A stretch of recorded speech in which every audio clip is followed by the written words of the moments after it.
Hello dear children, इस video में हम न्यूमेरिकल करेंगे based on empirical formula. Right, अब let us first read the question. क्या बोल रहा है question? 0.200 gram sample of a hydrocarbon, जिसमें सिर्फ कार्बन और हाइड्रोजन है, is burned, it produces 0.660 gram of carbon dioxide and 0.135 gram of water. Find the empirical formula. ठीक है, पहले हम अप्रोच समझेंगे। अप्रोच में क्या समझना है कि भाई देखो, कार्बन और हाइड्रोजन का परसेंटेज नहीं दिया हुआ है, मास दिया हुआ है, किसका? कंपाउंड का दिया हुआ है, एलिमेंट का नहीं दिया हुआ है। और हमको एम्पिरिकल फार्मूला में एलिमेंट का मास चाहिए। तो एलिमेंट का मास कैसे निकालेंगे? तो पहले देख लो कौन से दो एलिमेंट होंगे। क्योंकि ये हाइड्रोकार्बन बोला है तो इसमें सिर्फ कार्बन और हाइड्रोजन होगा। तो हम किसका मास ढूंढेंगे? कार्बन और हाइड्रोजन का। कार्बन का मास हमको किस में से मिलेगा? कार्बन डाइऑक्साइड में से, क्योंकि कार्बन कार्बन डाइऑक्साइड में है। और हाइड्रोजन का मास किससे मिलेगा? हमको वाटर से, क्योंकि हाइड्रोजन किस में है? वाटर में है। Right, okay, let us see the formula for this. जब हमको परसेंटेज नहीं दिया होगा और मास फाइंड आउट करना होगा पहले, तो कैसे निकालेंगे? Given mass of a compound, हम कार्बन का निकाल रहे हैं बेटा पहले, divided by molar mass of carbon dioxide. ठीक है, multiply by mass of carbon. अभी मास कंपाउंड का क्या दिया हुआ है? 0.660।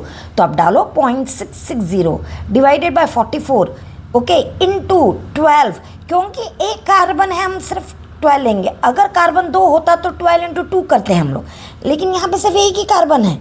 राइट, अब देखो उसका कैलकुलेशन पार्ट देखो बेटा। 0.660 है तो आप पॉइंट के बाद 3 नंबर है, ये पॉइंट हटाने के लिए आप 3 0 नीचे लगा दोगे। Right, and I will show you the calculation part also. देखो आपको क्या दिया हुआ है बेटा कि 660 हो गया, एक 0 कट करो, एक 0 कट करो। ठीक है, जब आप एक ज़ीरो कट कर दोगे, आप 2 का टेबल यूज़ कर लो भी फटाफट। 2 3 ज़ा 6, 2 3 ज़ा 6, 2 2 ज़ा 4, 2 2 ज़ा 4। वापस 2 का टेबल यूज़ करो बेटा। 2 1 ज़ा 2, 2 1 ज़ा 2, 2 6 ज़ा 12। अब 33 इंटू 6 करो, क्योंकि ये 2 नंबर ऊपर बचे हुए हैं। तो 33 इंटू 6 करोगे तो कितना मिलेगा? 198। नीचे 11 बचा हुआ है, 11 लिख दो। ये 2 0 है, 2 0 भी साथ में लिख दो बेटा। तो 198 डिवाइडेड बाय 11 कितना आएगा? देखो 18 आएगा। I have done the calculation here. Okay, 18 आया। 18 अपॉन 100 ले लो, दैट इज इक्वल टू 0.18। तो आपका ग्राम कितना आया बेटा इसके लिए? 0.18 ग्राम। अब आपको क्या करना है? Given mass of compound of water divided by molar mass of water, क्योंकि आपको हाइड्रोजन फाइंड आउट करना है बेटा। गिवन मास कितना है वाटर का? 0.135 लिख दो। 0.135 divided by molar mass of water कितना है? 18 है। राइट, सिंस हाइड्रोजन 2 है, देखो कंपाउंड में 2 हाइड्रोजन है, इसीलिए हम 2 इंटू 1 करेंगे, that is equal to 2 multiply by 2। ठीक है, अभी आप कैलकुलेशन देख लो कैसा है।